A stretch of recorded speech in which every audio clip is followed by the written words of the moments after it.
नमस्कार मेरे दोस्तों, मैं मित्तन गुप्ता आपका स्वागत करता हूं।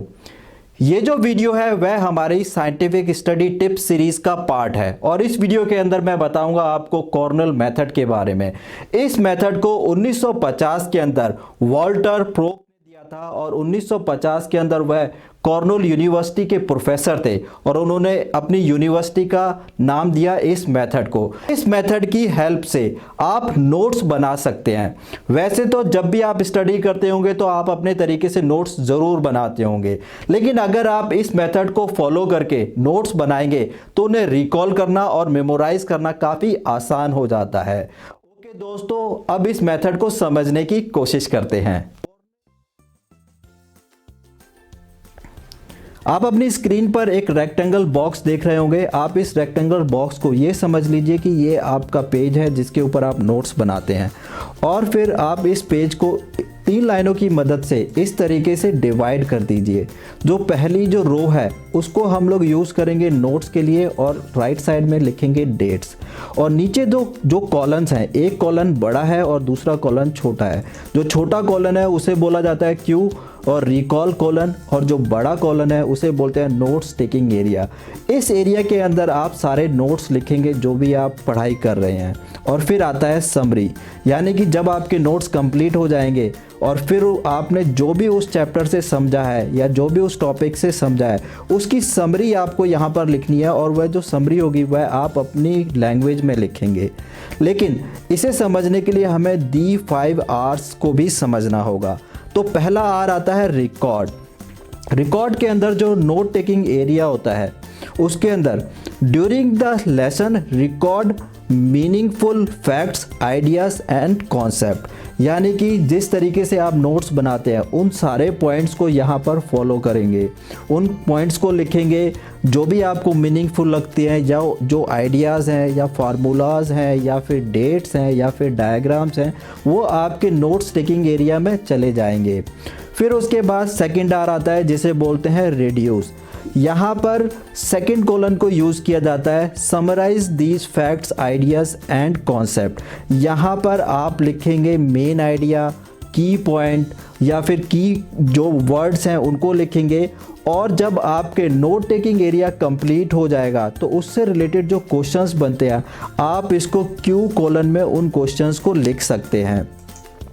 फिर आपको रिसाइड करना है, यानी कि जो आपने लर्न किया है या जो नोट्स आपने बनाए हैं उसे आपको परमानेंट मेमोरी में भी ट्रांसफ़र करते जाना है।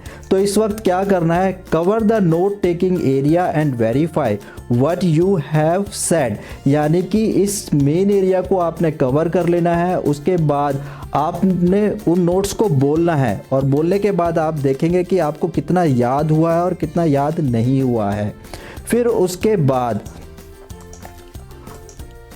फोर्थ आर आता है जिसे बोलते हैं reflect. Consider how material related to the course. यहाँ पर आएगी आपकी समरी, यानी कि जब आप नोट्स बना लेंगे उस वक्त आपको समरी लिखनी है अपने वर्ड्स में, यानी जो भी आपने पढ़ा है उसको अपनी लैंग्वेज में किस तरीके से समझा है उसको आपको समरी में लिखना है।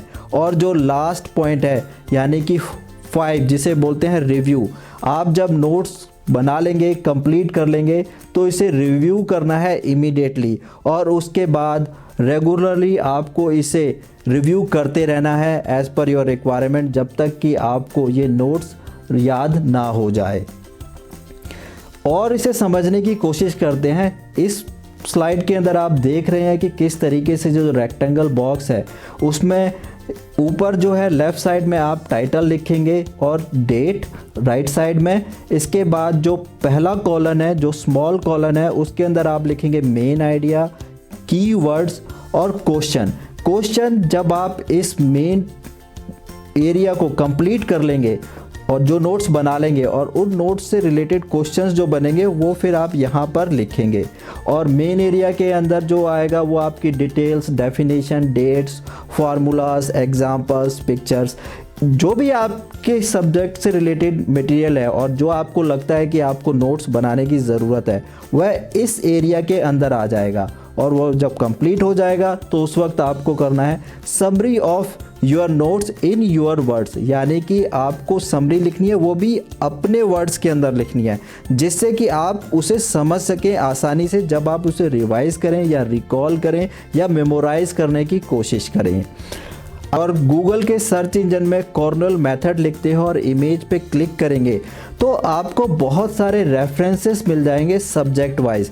तो जिस भी सब्जेक्ट की आप तैयारी कर रहे हैं तो किस तरीके से उसके नोट्स बनाएं कॉर्नल मेथड की हेल्प से, तो आप गूगल के सर्च इंजन से वो इन्फॉर्मेशन ले सकते हैं।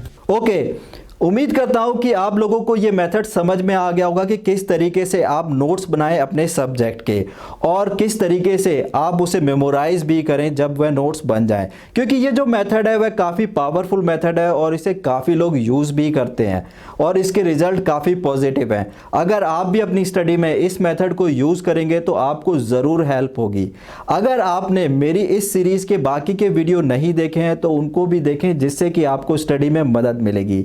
तो उम्मीद करता हूं आप लोगों को ये वीडियो पसंद आया होगा। तो इस वीडियो को लाइक करना और मेरे चैनल को सब्सक्राइब करना मत भूलिए। आप लोगों का दोस्त मितन गुप्ता।